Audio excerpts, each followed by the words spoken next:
Assalamualaikum warahmatullahi wabarakatuh. Kembali lagi kita belajar tentang trigonometri ya. Ini tentang suatu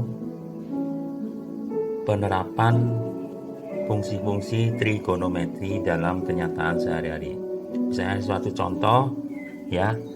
Ini ada suatu masalah. Seseorang berada di puncak tebing, mengamati kapal A dan B.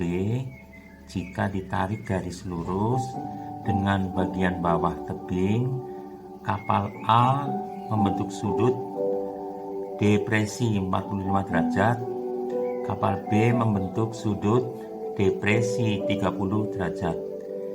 Jika tinggi tebing adalah 90 meter, tentukan jarak kapal A dan B tersebut. Nah, ini ada masalah, ada istilah sudut depresi. Jadi sudut depresi kalau kita bayangkan seperti ini, misalnya ini adalah posisi ya orang, ini pandangan ke depan, terus ini adalah merupakan garis lurus. Nah, yang dianggap sudut depresi adalah ini. Ya, ini adalah sudut depresi. Nih sudut depresi. Nih sudut depresi. Sedangkan kalau posisi dari bawah nih ya sini. Nah, ini sudut ini sudut elevasi.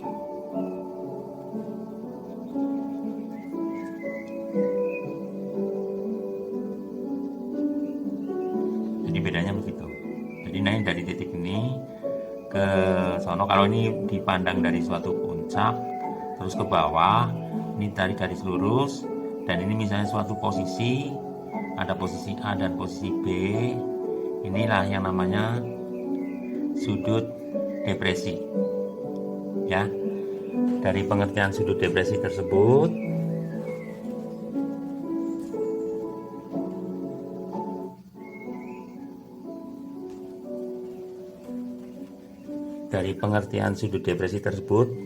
maka bisa digambarkan bahwa posisinya, kalau kita gambarkan ini misalnya orang di atas tebing ya, dari soal ini bisa diterjemahkan. Ini ada sudut depresi A ya, dan B membentuk sudut depresi 30 jika tebing adalah 90 meter. Jadi misalnya ini adalah ketinggian tebing, kita tarik garis lurus, ini adalah 90 meter. Kemudian posisi A, misalnya ini A ya. Nah, di titik A membentuk, kemudian titik B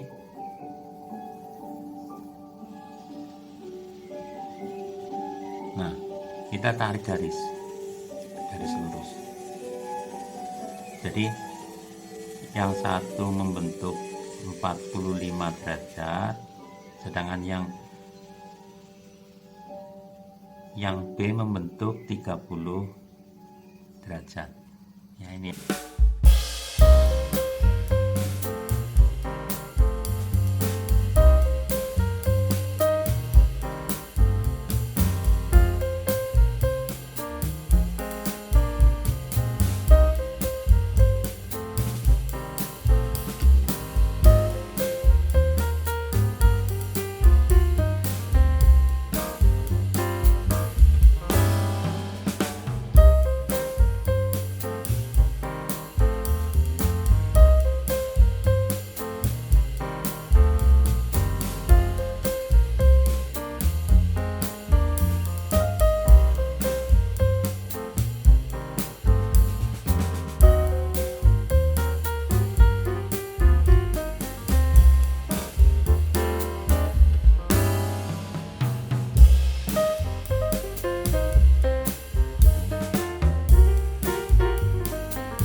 Ya, tangan 45 adalah 1.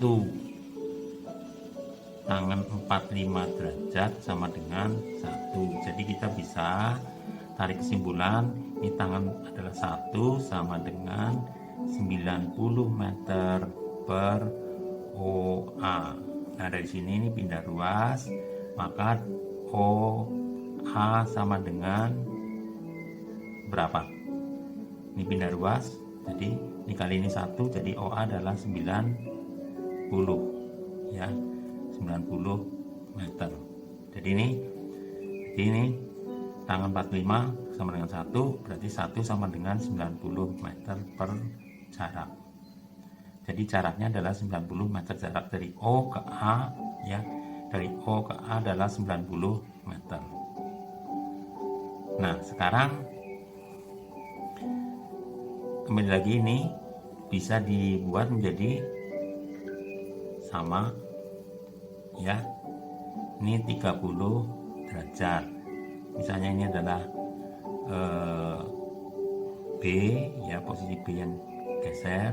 Jadi ini O, B, ini saya misalkan sebagai C ya. Jadi kembali seperti tadi. Jadi tangan 30 sama dengan, kenapa ini gunakan tangan? Karena yang diketahui adalah sisi yang di depan, sisi di depan sudut dengan sisi yang akan dicari, yaitu sisi yang dekat dengan sudut ya. Ingat konsep tangan. Jadi tangan 30 derajat sama dengan B C per OB ya. Jadi sedangkan BC tadi, karena BC ini adalah, misalnya kita BC tadi searah dengan ketinggian tebing, berarti sini juga 90 meter. Jadi tangan 30 derajat sama dengan 90 per OB ya. Tangan 90 berapa? Tangan 90 adalah ya, kalian ingat-ingat, sepertiga akar 3 ya, sepertiga akar 3 sama dengan 90 meter per OB. Ini jarak O ke B. Sehingga dari sini kalau dipindah ruas, jadi apa? O ke B ini pindah ya, tukeran berapa? 90 per sepertiga kali akar 3. Nah, dirasionalkan, jadi dua-duanya kalikan dengan akar 3. Ini kali akar 3, sehingga didapat sama dengan berapa? Akar 3 dengan akar 3 ini menjadi 3 kali sepertiga, jadi bawahnya 1 nggak merubah arti, jadi hasilnya adalah 90 akar 3. Oke. Nah, dari situ dari O A adalah 90 ya, OB adalah 90 akar 3. Jadi jadi jaraknya ya, jadi jarak yang dicari antara A B adalah apa? Jarak dari O ke B diambil dari jarak O ke A. O ke B 90 akar 3 diambil berapa? O ke A 90. Jadi kalau ini sama dengan berapa? 90-nya keluar dalam kurung akar 3 min 1. Apa? Meter satuannya. Ya. Jadi diperhatikan tadi ada istilah sudut depresi dan sudut elevasi. Jadi kalau berada di ketinggian, yang diketahui itu adalah sudut depresi ya. Tapi kalau memandang ke atas, kalau ini kan kapalnya berada di bawah. kapalnya di bawah, ini kapalnya. Jadi dia dari atas memandang ke bawah, ya, dari atas memandang ke bawah. Jadi sudutnya adalah sudut depresi. Tapi kalau misalnya dari bawah memandang ke atas, ya, memandang ke atas, misalnya mau melihat piring terbang atau ketinggian bendera dan sebagainya, itu sudut yang dibentuk adalah sudut elevasi. Nah, sudut depresi dan sudut elevasi pengertian dasarnya begitu. Nah, sering digunakan di dalam menentukan suatu jarak, ya. Kalau suatu jarak biasanya yang digunakan adalah sudut depresi kalau dia berada di ketinggian, ya. Tapi kalau dia berada di bawah, ya, bukan di atas tebing, biasa saja. Sebenarnya kita mau melihat ketinggian tiang bendera, biasanya yang digunakan adalah sudut elevasi. Begitu kira-kira, ya. Semangat belajar dalam kondisi COVID, tetap sehat, semangat, dan selalu waspada dengan virus corona. Wassalamualaikum warahmatullahi wabarakatuh.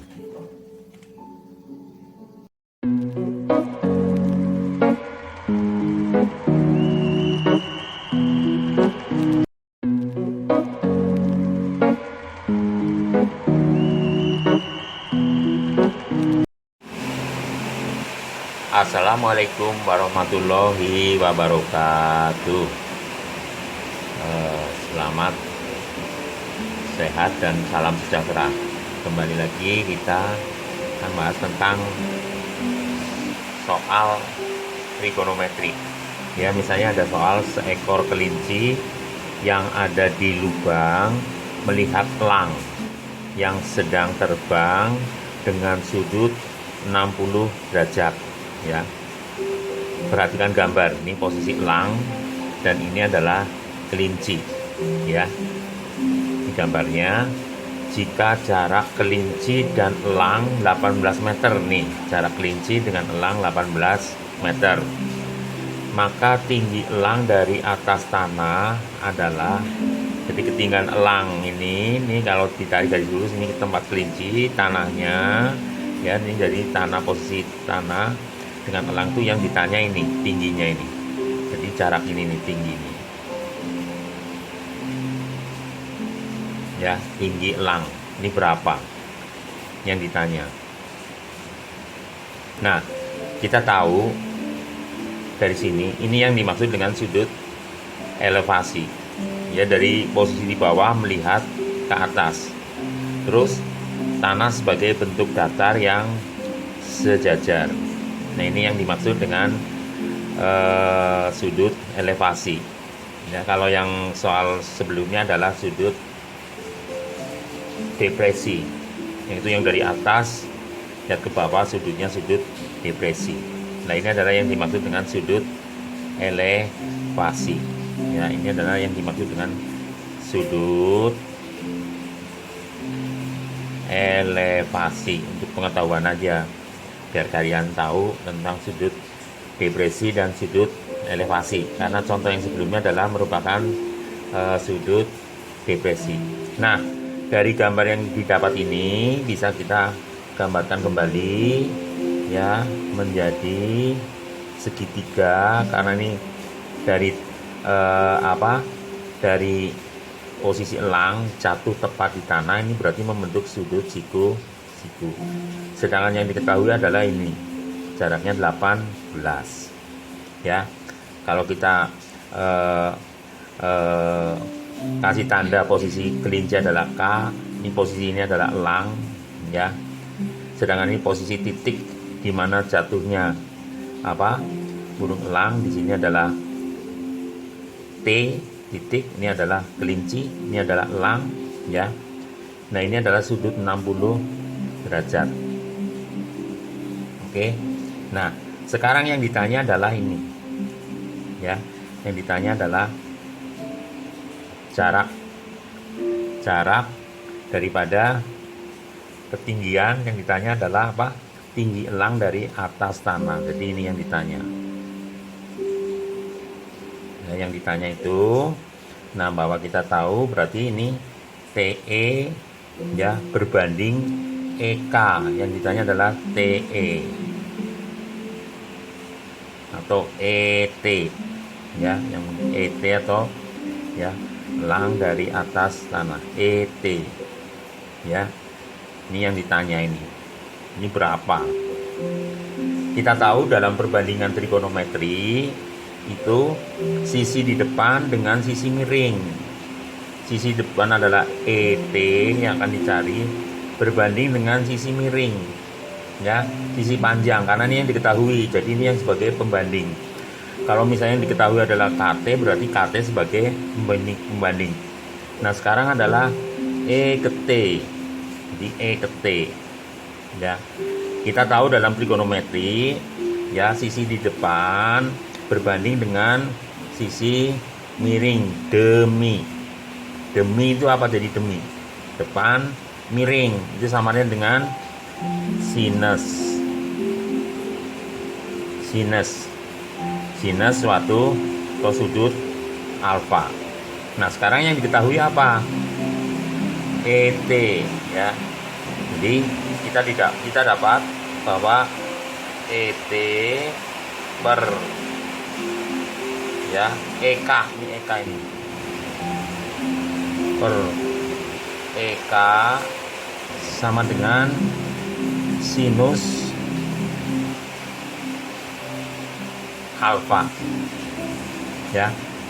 Kita ulangi lagi bahwa ET ya, sisi di depan demi, sisi depan itu demi ya, depannya adalah ET, itu miringnya adalah EK ya, ini EK, miringnya adalah EK ya, sama dengan sinus alfa, ini secara umum ya.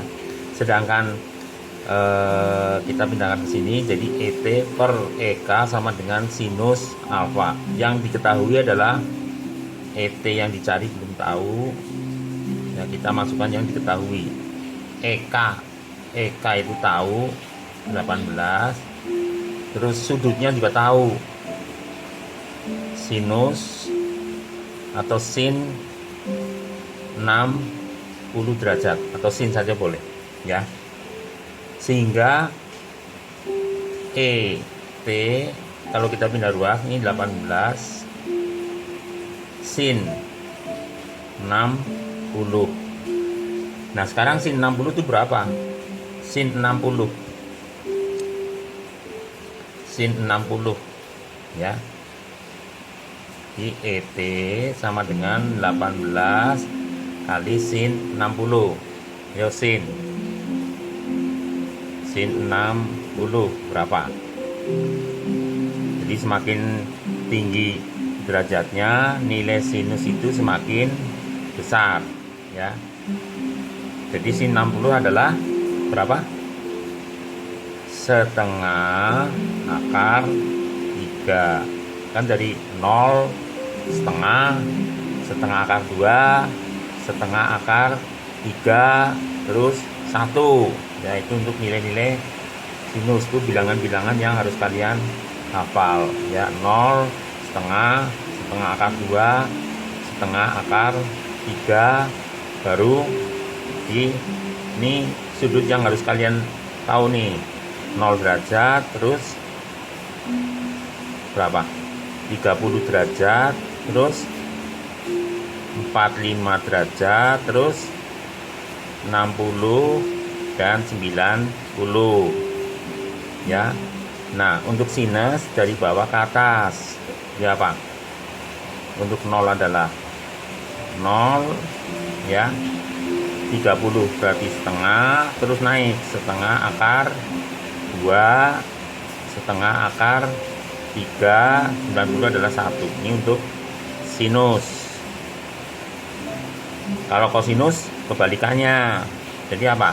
Di sini 1, kebalikannya setengah akar 3, terus setengah akar 2, terus ini setengah, ini kosong. Ini untuk kosinus ya. Jadi kita sambil mengingat lagi, dan yang ini banding ini, sin banding cos.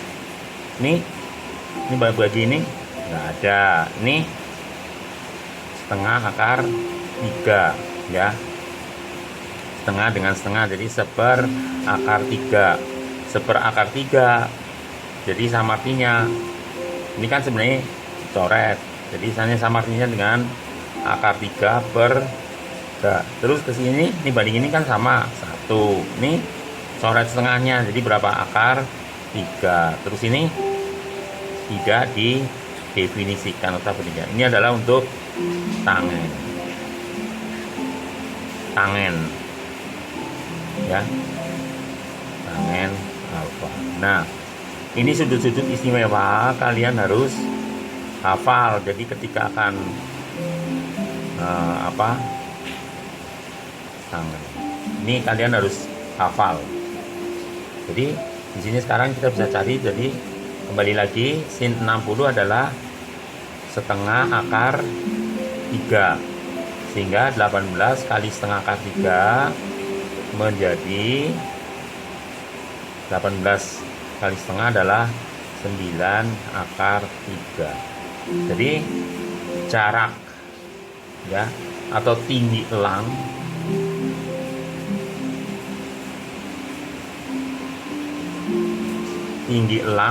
dari tanah